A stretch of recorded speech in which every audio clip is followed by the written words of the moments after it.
Hello DCB, it's Mr. Max. I hope you're all doing well and staying active in both your mind and your body during this crazy time. If you're struggling to stay active, try going for a walk. I've been walking my dogs every day.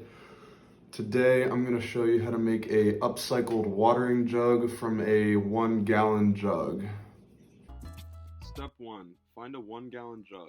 We will be using a recycled jug in order to be sustainable and help the environment.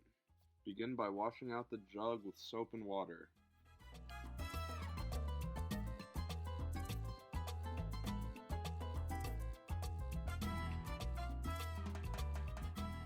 Step 2. Find an area that is safe to paint in and make sure that you have your parents' permission first before you start painting. Step 3. Paint whatever design you like the most onto your watering can.